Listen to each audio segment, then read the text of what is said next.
kalian yang akan menentukan nasib bangsa ke depan. Suara-suara kalian yang akan menentukan nasib negara ke depan. Baik buruknya bangsa, baik buruknya negara. Apakah kita bakal dapat pemimpin yang baik atau pemimpin yang buruk, pemimpin yang adil atau pemimpin yang zalim? Itu tergantung dari suara-suara kalian. Maka jangan sampai suara-suara kalian bisa dibeli oleh capres-capres yang tujuannya perut, tujuannya pangkat, tujuannya jabatan, tujuannya tahta, tujuannya kekuasaan. Jangan kalian jual suara-suara kalian.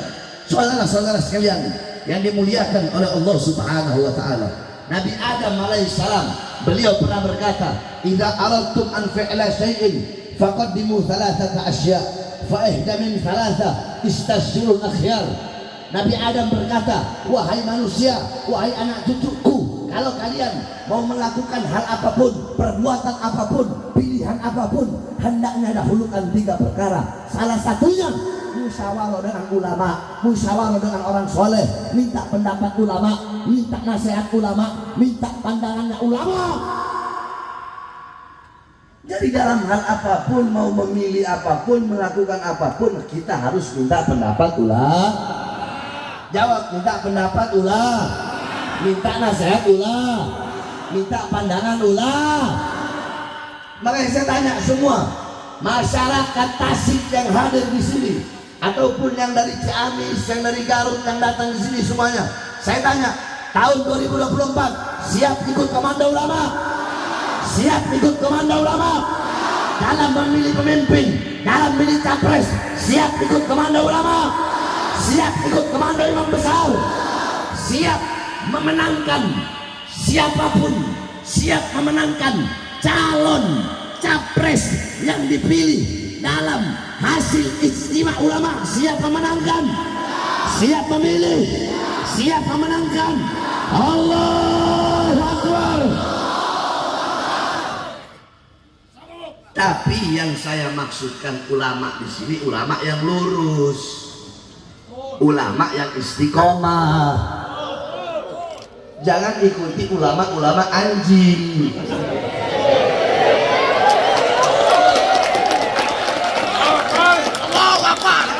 Loh, Habib kok bisa bilang ulama anjing? Ya, saya udah bilang, saya kalau ngomong ada dalil.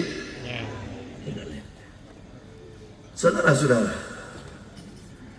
anjing kalau kalian kasih makan, itu anjing setia nggak sama kalian? Ya.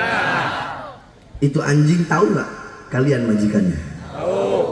Tahu diri nggak tuh anjing? Tahu. Tahu diri kan? Itu anjing. Dia setia kepada majikan yang memberikan dia makan. Ada ulama, ada ustadz, ada kiai, ada habib. Allah kasih anugerah, Allah kasih ilmu. Tapi alimun alladzi yaj'alu ilmahu tabi'an li ra'yil muluk. Ini orang alim, ini ustaz, ini kiai, ini habib, dia menjadikan ilmunya untuk mengikuti kemauan penguasa. Penguasa mau yang halal jadi haram. Nah, mereka cari dalil bagaimana caranya yang halal ini jadi haram. Penguasa pengen yang haram jadi halal, mereka cari dalil bagaimana caranya yang haram jadi halal. Ini ulama-ulama penjilat, ulama penjilat pejabat, ulama-ulama anjing, ulama-ulama biadab yang mengkhianati Allah dan mengkhianati Rasulullah. Saya tanya, dia khianat gak sama Allah? Khianat gak sama Rasulullah? Anjing dikasih makan sama majikan, khianat gak? Berarti kan bukan anjing, lebih anjing dari anjing. Maksud saya ikuti ulama yang ulama yang istiqomah. Nah kemarin ya digelar ijtima ulama. Ulama dari seluruh Indonesia datang, ulama yang lurus dan istiqomah. Mereka datang, tiket beli sendiri. Yang naik pesawat beli tiket pesawat sendiri, yang naik bis beli tiket bis sendiri, yang naik kereta beli tiket kereta sendiri. nginep di hotel, bayar sendiri, makan, beli sendiri. Di sisi lain ada ulama-ulama anjing tadi yang dimana capresnya ngasih uang ke mereka. Nih uang, bagaimana caranya suara umat agar berikan kepada saya. Saya tanya, kalau ada yang begini, pertama, satu, ulama yang mengeluarkan hartanya, tenaganya, pikirannya untuk memilih capres. Yang kedua, ulama yang capres ngasih dia uang untuk suara umat kepada dia. Kalian pilih yang mana? Yang satu apa yang dua? Yang satu apa yang dua? Nah, berarti pintar orang Tasik.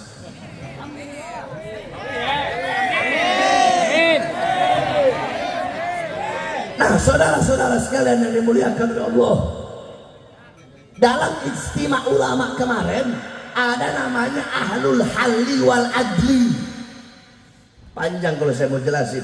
Intinya dalam kitab dijelaskan ahlul halli wal adli dusyauka wasatwa alladhi ahlul halli wal adli yani dusyauka wasatwa alladhi iltafan nas haulahu minal ulama war ru'asa. Intinya seperti itulah. Ahlul halli wal adli itu mereka yang memutuskan, mereka juga yang bisa melepaskan, mereka yang mengangkat, mereka juga yang bisa membatalkan. Nah, para ahlul halli wal adli ini mereka mengeluarkan pikirannya, tenaganya, semuanya. Kalau andaikan ada 2 capres baik, 3 capres baik, dua-duanya baik, tiga-tiganya baik. Coba saya tanya, jawab yang keras. Kalau ada 2 capres, dua-duanya baik, bisa nggak pilih dua-duanya? Ya. 3 capres, tiga-tiganya baik, bisa nggak pilih tiga-tiganya? Ya. Nah, maka para ulama ahlul halli wal adli kalau dua-duanya baik, tiga-tiganya baik, mereka akan memilih yang paling baik. Paham? Terus gimana Beb kalau dua-duanya bangsa? Kalau tiga-tiganya bangsa, dua-duanya buruk, tiga-tiganya buruk, milih apa enggak? Pilih apa enggak? Nah, ini sebagian ada yang bilang pilih, sebagian ada yang bilang enggak. Jawabannya harus milih, tetap harus milih. Kenapa? Sebab kalau kita nggak milih, bisa jadi yang jadi presiden yang paling banyak kebangsatannya, yang paling banyak keburukannya. Paham? Itu semua udah di apa namanya? Udah dipilih oleh para ulama ahlul halli wal adli. Ya, kalau tiga-tiganya buruk, maka yang dipilih yang paling ringan keburukannya. Kalau tiga-tiganya bangsat, yang dipilih yang paling ringan kebangsatannya. Saudara-saudara, mohon maaf, bahasa saya memang begini, nggak bisa dirubah-rubah. Ya saya begini ngomong bangsat, biadab. Saya nggak mau jadi orang munafik, saudara-saudara. Ya ini Bahar bin Smith, mau terima syukur, nggak syukur silahkan, nggak ada masalah. Nah, saudara-saudara sekalian yang dimuliakan oleh Allah, setelah digelar ijtima ulama, maka keluarlah hasil dari 3 capres tersebut. Para ulama yang lurus, ulama yang istiqomah, yang berada di bawah komando imam besar, memilih, menentukan capres. Siapa yang dipilih? Yang dipilih, yang ditentukan adalah Anies Baswedan dan Muhaimin Iskandar, saudara-saudara.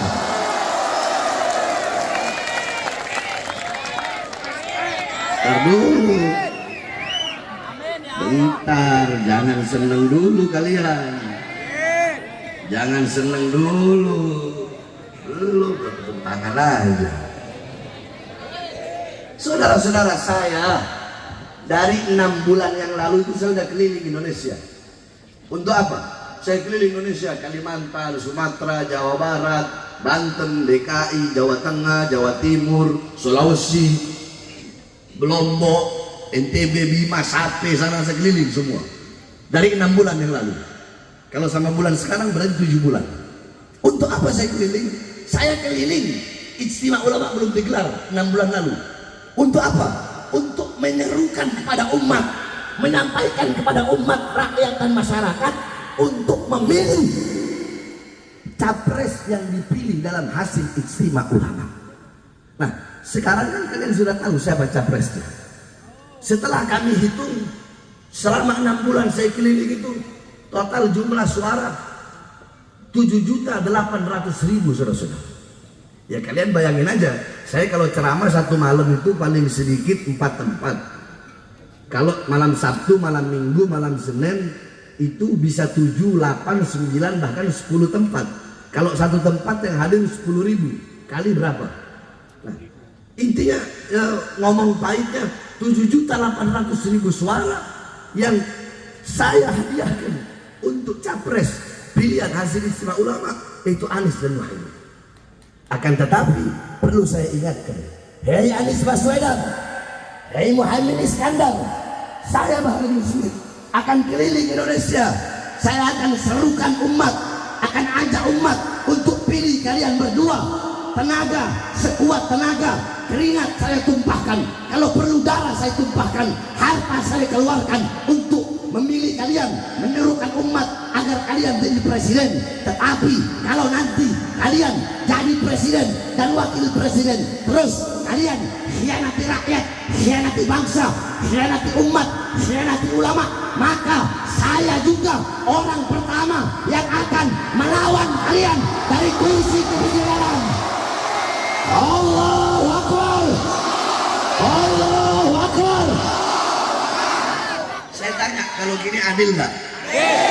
Adil nggak? Kita pilih-pilih. Tapi kalau nanti dia ingkar janji, ya kita lawan, betul? Betul, betul. Nggak ada urusan, nggak ada urusan. Jangan fanatik buta.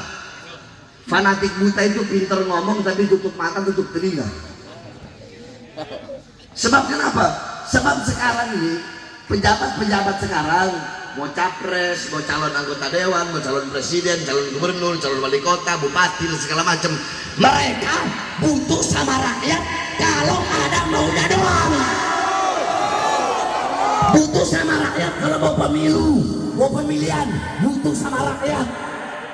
Capres-capresnya, ketua-ketua partai-partai pendukungnya, kemudian tim suksesnya, yang laki-laki mendadak jadi santri, terus pakai peci, pakai sarung, datang ke masjid, datang majelis taklim, datang musola.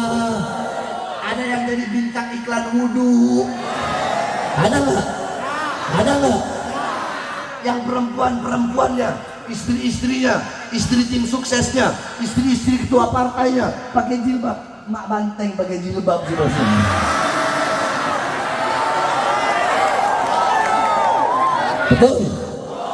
Mendadak jadi santriwati. Butuh sama rakyat kalau ada maunya doang. Saya berjanji, saya kalau jadi presiden kata capres, saya kalau jadi anggota dewan kata anggota dewan, saya kalau jadi gubernur kata gubernur, saya kalau jadi wali kota kata wali kota. Saya berjanji, saya tidak akan makan gaji saya sebagai presiden, sebagai dewan, sebagai gubernur, sebagai wali kota. Hei biadab, hei bajingan, kalian penipu, kalian pendusta. Iya memang kalian gak makan gaji kalian. Gaji presiden berapa? 60 juta, 40 juta. Kalian memang gak makan, tapi yang kalian makan ratusan triliun uang bangsa dan uang rakyat Indonesia. Betul? Betul? Gaji presiden 60 juta. Memang gak makan, tapi yang dimakan uang rakyat. Para koruptor bangsat dan biadab ini, saudara. Kalian para capres dari partai manapun, harusnya kalian jangan jadi pelayan partai, jangan jadi petugas partai, jadi pelayan rakyat, jadi petugas rakyat, layani rakyat. Ini enggak mentang-mentang presiden sombong, mentang-mentang panglima TNI, mentang-mentang Kapolri. Hei, kalian jangan bangga sama pangkat, jangan bangga sama jabatan kalian. Ingat, di atas presiden, di atas panglima TNI, di atas Kapolri, di atas anggota dewan, ada kami, bangsa, masyarakat, dan rakyat Indonesia. Saya tanya, gaji mereka dari siapa? Dari siapa? Dari siapa? Gaji mereka dari siapa? Pakaian mereka dari siapa? Rumah dinas mereka dari siapa? Mobil dinas mereka dari siapa? Dari keringat rakyat, dari darah rakyat. Maka hendaknya kalian jangan semena-mena kepada rakyat, layani rakyat. Kenapa? Rakyat ibu kandung kalian. Ini enggak nodong senjata, senjata diarahkan, ditodongkan ke masyarakat lemah. Ya goblok. Kalau mau todongkan senjata itu ke OPM sana, betul, betul, betul. Jangan ke rakyat lemah, jangan ke masyarakat lemah, betul, betul. Ini pejabat-pejabat sekarang begitu, banyaknya janji palsu sama rakyat, saudara-saudara. Saya berjanji memakmurkan rakyat, saya berjanji mensejahterakan rakyat. Rakyat mana yang makmur? Rakyat mana yang sejahtera? Nelayan susah, petani susah, buruh susah, pengangguran semakin banyak, sembako naik, minyak naik. Rakyat mana sejahtera?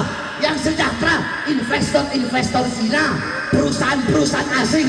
Kita bangsa dan rakyat menjadi budak di negara kita sendiri, saudara-saudara.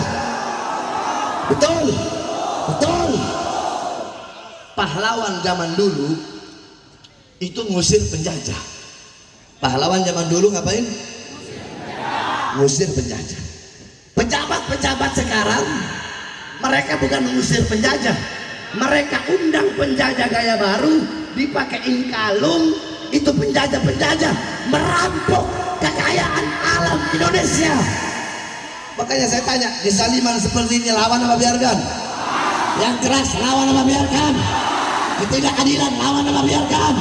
Siap lawan ketidakadilan, siap lawan kezaliman, siap lawan kesewenang-wenangan. Allahu Akbar. Indonesia merdeka, merdeka, merdeka.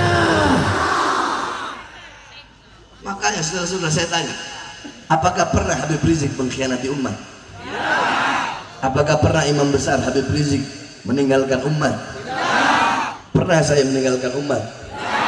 Pernah saya mengkhianati umat? Saya berkali-kali masuk penjara. Demi apa? Demi menyampaikan kebenaran, demi menyampaikan keadilan. Suara saya adalah suara rakyat, saudara-saudara.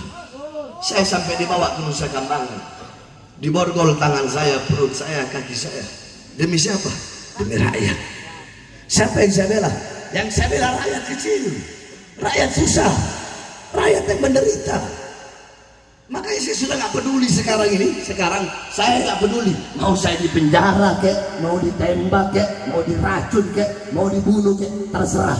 Yang penting selama kedua mata saya masih melihat kesengsaraan rakyat, kesusahan rakyat, penderitaan rakyat, maka selama itu Pak Harun Smith akan berada di barisan paling depan melawan mereka sampai titik darah penghabisan. Allahu Akbar. Allahu Akbar. Allahu Akbar. Makanya saya wasiatkan kepada kalian, wahai pemuda-pemudi Islam Tasik, dengarkan wasiat saya ini. Kalau suatu saat nanti saya dibunuh, saya diracun, ditembak, atau dibunuh seakan-akan dibikin kecelakaan, berjanjilah kalian semua, jangan pernah kalian padamkan api-api perjuangan yang selama ini telah saya nyalakan. Karena bagi saya penjara resiko paling kecil. Demi bangsa, demi rakyat, demi agama, demi NKRI, jangankan hanya di penjara, nyawa saya, jiwa saya, darah saya murah harganya, tumpah untuk bangsa dan rakyat Indonesia. Andaikan saya mati, mayat saya sampai ke rumah, anak istri saya tidak akan menangis, karena telah saya didik mereka. Istri saya, andaikan melihat mayat saya, istri saya akan tersenyum dan berkata, Kak Bahar, Kak Bahar telah mencapai cita-cita Kak Bahar, yaitu mati dalam membela agama, umat, bangsa dan negara. Saya tanya semua masyarakat Tasik dan sekitarnya yang hadir di sini, khususnya pemuda-pemudi, kalau saya mati siap lanjutkan perjuangan? Siap lanjutkan perjuangan? Siap lanjutkan perjuangan? Siap lawan pengkhianat bangsa? Kalau pengkhianat bangsa ada, maju atau mundur? Maju atau mundur? Lawan atau biarkan? Allahu Akbar! Hidup rakyat! Hidup masyarakat! Allahu Akbar! Saya tanya sekali lagi, siap ikut komando ulama? Siap ikut komando ulama? Siap ikut komando imam besar? Siap menangkan Anies Baswedan? Siap menangkan Muhaimin Iskandar? Siap taat komando ulama? Siap ikut perintah ulama? Semua yang hadir di sini sama-sama jawab yang keras sekali lagi. Siap ikut komando ulama? Masyarakat Tasik 2024 siap pilih capres Anies Baswedan dan Muhaimin Iskandar yang dipilih dalam hasil ijtima ulama. Siap memenangkan? Siap menangkan? Allahu Akbar! Kalau Habib gimana, Bib? Kalau saya golput.